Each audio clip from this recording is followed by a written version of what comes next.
Europe 1, 8h36, la revue de presse. Avec Natacha Polony. Bonjour Natacha. Bonjour Thomas, bonjour Julie. Bonjour. Et bonjour à tous. Ce matin, une de vos journaux, on commence à trouver le temps long. La dépêche du midi, réforme SNCF, la grève dure. Le Monde, SNCF, les raisons de la radicalisation. Le Parisien, 3 Français sur 4 contre la grève. L'Opinion, dialogue social, un modèle à l'agonie. Le Figaro, SNCF, Manuel Valls fait le choix de la fermeté. Les Échos, SNCF, intermittent.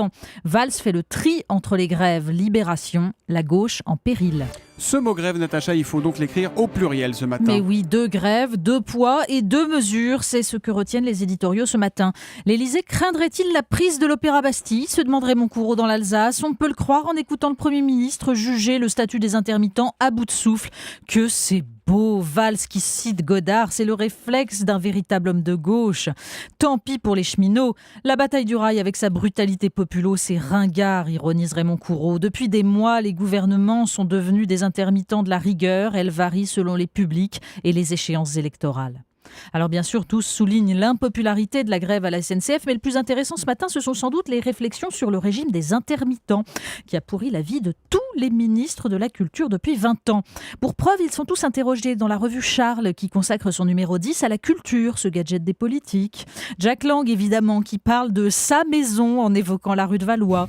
Jacques Toubon, que personne n'attendait, mais qui fut le père de l'exception culturelle.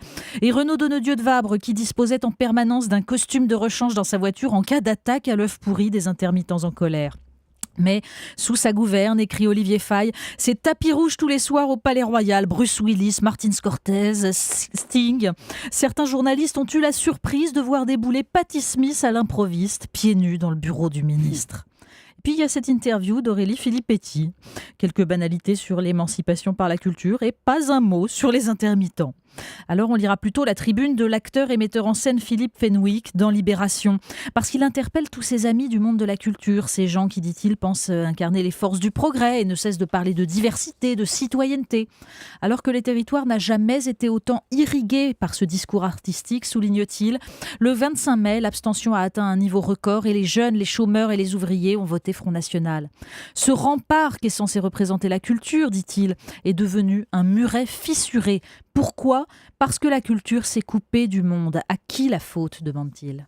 Un article également dans Le Parisien sur ce Rome qui a été tabassé. On en parlait dans le journal de 7h avec Michel Grossueur tout à l'heure. Le récit est effrayant. Un jeune Rome entre la vie et la mort. Il a été retrouvé recroquevillé dans un chariot de supermarché, passé à tabac par une vingtaine de personnes cagoulées qui l'avaient enlevé sous les yeux de sa famille. L'article laisse supposer que cette monstruosité pourrait avoir un lien avec un cambriolage dans la cité voisine, pour lequel la description du cambrioleur ressemblait à celle du jeune garçon, déjà condamné plusieurs fois pour des vols. Quelle que soit la suite de l'enquête, un pays dans lequel des gens ratonnent et envisagent de se faire justice eux-mêmes est un pays malade. Et ces médecins, les politiques, semblent totalement impuissants. Vous nous parlez du dopage. Alors ça y est, vous vous intéressez au foot, Natacha. Et oui, mais le dopage, on ne sait pas si on en trouvera au mondial. Mais alors, je peux vous dire qu'au baccalauréat, c'est certain.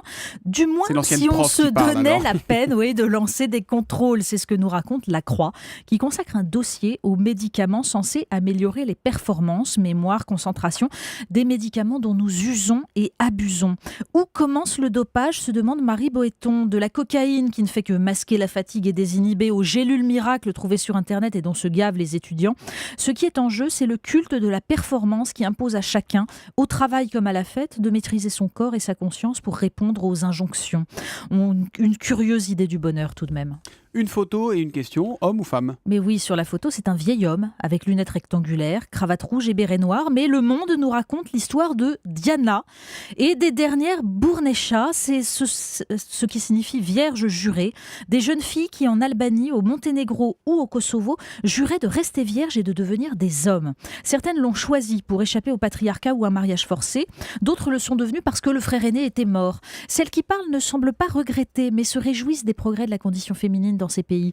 Et en tout cas, elles offrent un étrange écho au passionnant numéro de Sciences Humaines de ce mois-ci. Devenir garçon, devenir fille.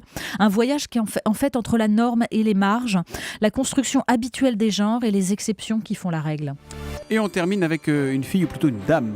Mais oui, parce que fille ou garçon, il y a des gens qui aiment faciliter l'identification. L'Est républicain nous raconte l'histoire d'une vieille dame de 88 ans qui se promenait tranquillement du côté de Verdun. Elle aperçoit un homme qui jette des pierres au cygne et le tense vertement. Celui-ci baisse alors son pantalon et exhibe ses attributs en lui saisissant la main. Mais comme la vieille... Oui, Ah, mais d'accord. comme la vieille dame n'est pas du genre à s'en laisser compter, elle lui assène un grand coup de son bâton de marche sur l'autre bâton, qui plie, mais ne rompt pas, hein, heureusement pour lui. Et alors, après enquête, quand même, ça je tiens à le préciser, il semblerait que l'homme ne soit pas un intermittent égaré pensant à avoir affaire à Aurélie Filippetti. Histoire à donc lire donc dans l'Est républicain. Merci Natacha Polony, la Merci. revue de presse tous les matins à 8h35 sur Europe 1.